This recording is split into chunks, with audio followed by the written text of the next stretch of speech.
Mao Thái Lan, Hàn Quốc mua bản quyền AFF Cup để phân tích về huấn luyện viên Park Hang-seo. Lịch thi đấu giải trực tiếp AFF Cup ngày 23 tháng 12. Thay đổi giờ thi đấu trận Indonesia, Campuchia. Mao Thái Lan, Hàn Quốc mua bản quyền AFF Cup để phân tích về huấn luyện viên Park Hang-seo. Theo quan điểm của tờ báo Thái Lan, việc phía Hàn Quốc mua bản quyền ở AFF Cup là bởi họ muốn nghiên cứu về một số ứng viên có thể dẫn dắt đội tuyển quốc gia xứ Kim Chi, trong đó có huấn luyện viên Park Hang-seo. Cụ thể, đêm ngày 22 tháng 12, tờ báo nổi tiếng Tharat Thái Lan đăng tải bài viết có tiêu đề Hàn Quốc mua bản quyền giải AFF Cup nhưng chỉ với 3 đội tuyển quốc gia, trừ Thái Lan. Theo quan điểm của Tharat, các đơn vị ở Hàn Quốc có lý do để mua bản quyền nhiều trận đấu thuộc AFF Cup 2022. Đáng lưu ý, phía Hàn Quốc chỉ mua bản quyền các trận của 3 đội bóng thuộc khu vực Đông Nam Á gồm đội tuyển Việt Nam, Indonesia và Malaysia. Lý do là bởi 3 đội đều đang được dẫn dắt bởi những huấn luyện viên người Hàn Quốc và 3 nhà cầm quân này có thể trở thành những ứng viên dẫn dắt đội tuyển quốc gia Hàn Quốc. Thay ông Paulo Bento, người vừa từ chức sau khi tuyển Hàn Quốc dừng bước ở vòng 16 đội tại World Cup 2022. Tờ báo nổi tiếng của Thái Lan đưa ra bình luận trong đó có nhắc tới huấn luyện viên Park Hang-seo của tuyển Việt Nam. Thoạt nhìn thì Hàn Quốc không có gì liên quan tới giải AFF Cup 2022 cả. Tuy nhiên, người Hàn Quốc lại mua bản quyền các trận đấu của 3 đội tuyển quốc gia gồm Việt Nam, Indonesia và Malaysia mà không có Thái Lan. Rõ ràng là điều này hoàn toàn có lý do. Cách đây không lâu, đội tuyển quốc gia Hàn Quốc đã lọt vào vòng 16 đội tại World Cup 2022 nhưng để thua tương đối thất vọng trước Brazil. Sau trận đấu đó, huấn luyện viên người Bồ Đào Nha Paulo Bento đã quyết định từ chức. Hiện tại, chiếc ghế thuyền trưởng của tuyển Hàn Quốc vẫn còn đang bỏ trống. Tuy nhiên, điều thú vị là phía Hàn Quốc đã mua bản quyền các trận của tuyển Việt Nam, Indonesia, Malaysia tại AFF Cup. Hàn Quốc chỉ mua bản quyền 3 đội này mà thôi, và người hâm mộ Hàn Quốc có thể theo dõi trọn vẹn các trận đấu này trên cả thành viên lẫn các nền tảng trực tuyến. Lý do nằm ở việc 3 đội tuyển Việt Nam, Indonesia và Malaysia đều đang được dẫn dắt bởi những huấn luyện viên người Hàn Quốc gồm Park Hang-seo Việt Nam, Shin Tae-yong Indonesia và Kim Pan-gong Malaysia. Trong số những nhà cầm quân này thì huấn luyện viên Park Hang-seo và Shin Tae-yong đều từng được đánh giá cao. Hiện những người Hàn Quốc muốn phân tích về khả năng cầm quân của họ để xem họ liệu có phù hợp để trở thành tân thuyền trưởng của tuyển Hàn Quốc hay không. Trong khi đó, tuyển Thái Lan dường như không có mối quan hệ nào với việc tìm kiếm một huấn luyện viên mới cho tuyển Hàn Quốc. Vì vậy, các trận đấu của tuyển Thái Lan ở AFF Cup sẽ không được phát sóng tại Hàn Quốc. Trước tờ Tharat thì một số phương tiện truyền thông ở Hàn Quốc cũng đăng các bài viết cho rằng huấn luyện viên Park Hang-seo là một trong những ứng viên có thể được chọn để dẫn dắt đội tuyển quốc gia xứ Kim Chi thay ông Paulo Bento. Hãng truyền thông STN đánh giá cao huấn luyện viên Park Hang-seo và cho rằng việc ông hết hạn hợp đồng dẫn dắt tuyển Việt Nam vào cuối tháng 1 năm 2023 chính là một cơ hội cho Liên đoàn bóng đá Hàn Quốc KFA. Một số tờ báo khác như Chosun, trang ASIAE.co, Kara cũng cho rằng KFA hoàn toàn có thể chọn huấn luyện viên Park Hang-seo vào danh sách các ứng viên có thể dẫn dắt tuyển Hàn Quốc trong thời gian tới. Lịch thi đấu giải trực tiếp AFF Cup ngày 23 tháng 12, Campuchia tạo địa chấn. Nếu giành chiến thắng trên sân đương kim Á quân Indonesia, đội tuyển Campuchia không chỉ tạo nên địa chấn mà còn trộn cử giành vé vào bán kết AFF Cup 2022. Sau khi tạo bất ngờ trước Philippines, đội tuyển Campuchia đang rất quyết tâm gây sốc. Trong cuộc chạm trán, Á quân Indonesia ở lượt trận thứ 2 bảng AFF Cup 2022. Ở trận ra quân, Campuchia đã giành trọn 3 điểm trên sân nhà sau với trận thắng 3-2 trước Philippines nhờ các pha lập công của Rion Bùn Hình, Cú Đức và On Chamberlain. Chiến thắng này giúp đoàn quân của huấn luyện viên Kisukonda xếp thứ 2 bảng A khi cùng có 3 điểm như Thái Lan, nhưng kém hơn về hiệu số. Với những gì đã thể hiện, Campuchia đang mơ đến việc tiếp tục làm nên bất ngờ nữa ở giải đấu năm nay. Tuy nhiên, đây là điều không dễ dàng chút nào bởi đối thủ của họ là Indonesia. Ở 7 trận gặp nhau gần nhất, đội tuyển Campuchia toàn thua trước Indonesia. Họ chỉ ghi được 2 bàn thắng nhưng đã phải nhận đến 26 bàn thua. Rõ ràng, nhiệm vụ giành trọn 3 điểm hoặc chí ít là kết quả hòa trước nhà đương kim Á quân trong cuộc tái ngộ là này rất khó với Campuchia. Nếu giành chiến thắng trên sân Indonesia, đội tuyển Campuchia không chỉ tạo nên địa chấn mà còn trộn cử giành vé vào bán kết AFF Cup 2022.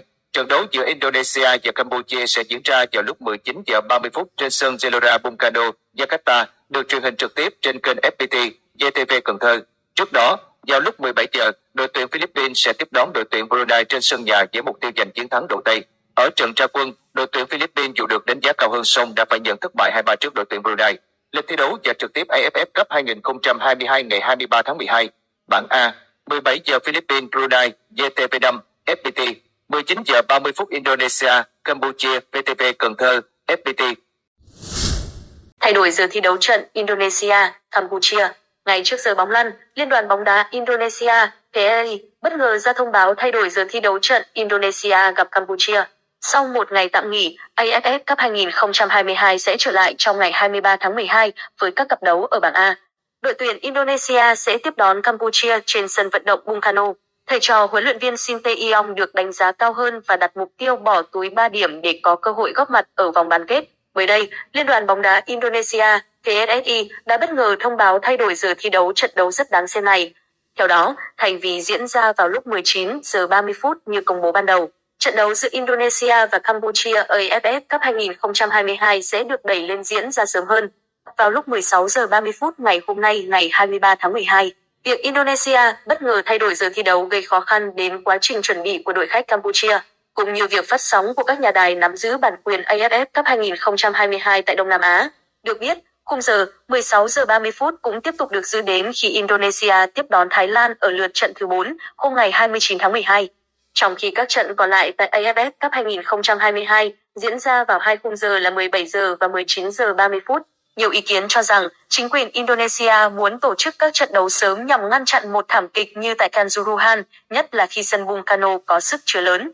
So với Indonesia, lực lượng của Campuchia kém hơn đối thủ. Tuy nhiên, người hâm mộ vẫn chờ đợi vào khả năng tạo bất ngờ của những chiến binh Angkor tại lượt trận thứ hai. Tại AFF Cup 2022, huấn luyện viên Shin Tae-yong không có sự phục vụ của Elkhan Bagot và Sandy Watt. Tuy nhiên, nhà cầm quân người Hàn Quốc vẫn có trong tay nhiều nhân tố chủ chốt từng vô địch AFF Cup 2021 là Pratama Ahan, Asnawi Mangkulam, Waitan Sulaman hay Izzy Maulana. Trận đấu giữa Indonesia và Campuchia ở bảng AFF Cup 2022 sẽ diễn ra vào 16 giờ 30 phút ngày 23 tháng 12. Huấn luyện viên Shin Tae-yong coi AFF Cup như World Cup, quyết tâm dẫn dắt Indonesia vô địch. Huấn luyện viên Shin Tae-yong đánh giá AFF Cup giống như World Cup của bóng đá Đông Nam Á và khẳng định ông quyết tâm đưa Indonesia lên ngôi vô địch. AFF Cup có thể được coi là World Cup của Đông Nam Á. Huấn luyện viên Shin Tae-yong tuyên bố trước thềm trận ra quân của Indonesia gặp Campuchia tại bảng A. Nhà cầm quân 52 tuổi cũng đánh giá sốt nóng của giải đấu đã vượt ra ngoài khu vực và rất được quan tâm ở Hàn Quốc. Ông Shin Tae-yong đang là một trong 3 nhà cầm quân người Hàn Quốc tham dự AFF Cup 2022. Bên cạnh huấn luyện viên Park Hang-seo của đội tuyển Việt Nam và huấn luyện viên Kim Bang-gon của đội tuyển Malaysia, tên tuổi của 3 vị huấn luyện viên đồng hương đã thu hút sự chú ý rất lớn truyền thông Hàn Quốc. Tôi nghĩ rằng cả 3 người đều phải nỗ lực thể hiện khả năng. Tôi cũng đang làm việc chăm chỉ và cố gắng để chứng tỏ rằng đội Indonesia đã có những tiến bộ lớn, huấn luyện viên Shin Tae-yong chia sẻ. Trong quá khứ, Indonesia chưa từng vô địch AFF Cup và đang là vua về nhì của giải đấu khi thất bại ở các trận chung kết năm 2000, 2002, 2004, 2010, 2016 và 2021. Huấn luyện viên Shin Tae-yong khẳng định mình quyết tâm thay đổi lịch sử ở giải năm nay. Mục tiêu của Indonesia là chức vô địch. Chúng tôi phải chuẩn bị kỹ lưỡng để đảm bảo các cầu thủ có thể trạng tốt nhất. Tuy nhiên, không chỉ chúng tôi mà những đối thủ khác cũng vậy. Các đội bóng đều có tham vọng giống nhau và sẽ có sự chuẩn bị tốt nhất, huấn luyện viên Shin Tae-yong nói. Tại bảng A của AFF Cup 2022, Indonesia đã nghỉ lượt trận đầu tiên và sẽ ra quân với cuộc tiếp đón Campuchia vào lúc 16 giờ 30 phút hôm nay, ngày 23 tháng 12. Sau đó, thầy trò huấn luyện viên Shin Tae-yong lần lượt gặp Brunei, Thái Lan và Philippines.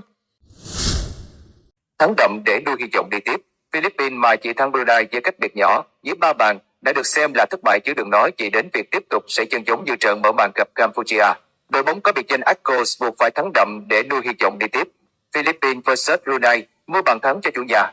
Bảng A, sau khi trắng tay 2-3 ở trận ra quân gặp Campuchia, cuộc tiếp đón đối thủ yếu như Brunei chính là cơ hội để chủ nhà Philippines tìm được 3 điểm đầu tay.